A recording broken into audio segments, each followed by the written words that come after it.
और एक थिरकते जाबाज Jaaved Jaaferi. I can't make fun of somebody's religion. Don't worry. Specifically India. I quite admire Mr. Shashi Tharoor.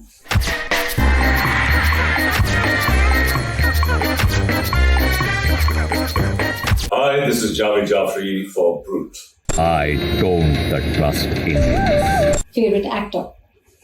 So, from India, I really admire Mr. Kamal Hassan because of the risks he takes in the kind of roles he's done.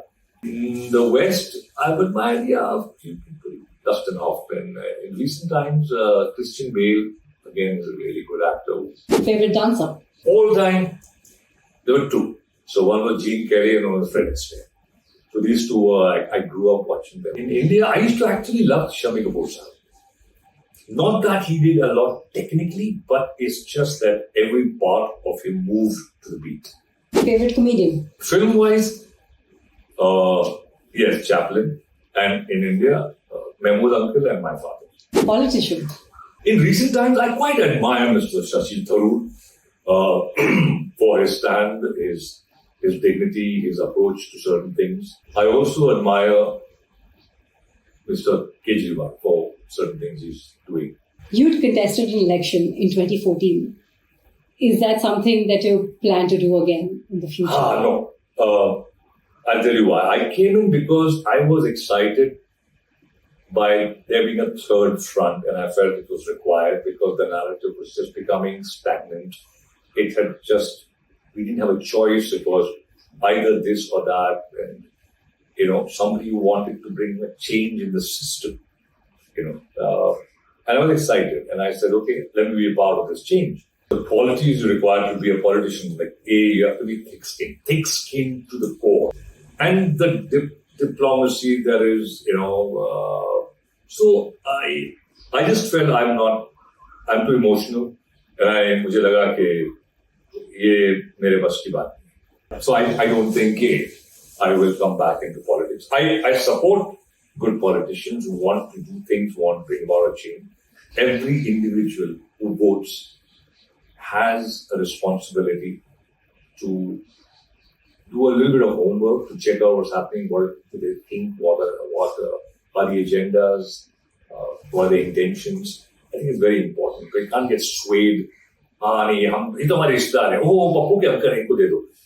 It doesn't work that way. It's the responsibility of an entire country being put into the hands of a few people. If you want to come in and bring about the change, it's more about the power. And I've seen that. It's this obsession with power. And the ruling party, the term itself is wrong. How can you be a ruling party? You're a serving party. You have been elected to serve the people. And then you call yourself the ruling party. I mean, somewhere, subconsciously, that's being put into the minds of the common man, they are the rulers. No, they're the servants. They're supposed to serve you. Is there a cost to speaking out today? Yes. There is. There wasn't a while ago, 2000, 2002, 4, 10. No. It kind of started shifting after 2004, 5, slightly. And then it became much more in the recent years. People deny it, but no, there is a cost. Yeah. There. In some way or the other. Oh, Boogie Woogie, the first one. Not just in India, in the world. Because there were like dance contests, but they were not like this. They were not like the reality, family, kids, couples, groups. Nowhere in the world they had this kind of format and the kind of interaction with the audience, the hosts, the judge. Sometimes we think, somebody just told me, if you had done an IP of that, today every dancer in the world would have been giving you, royalties on that. Think about it. Yeah. We didn't know all that IP business back then. नफरतों का असर देखो, जानवरों का बंटवारा हो गया.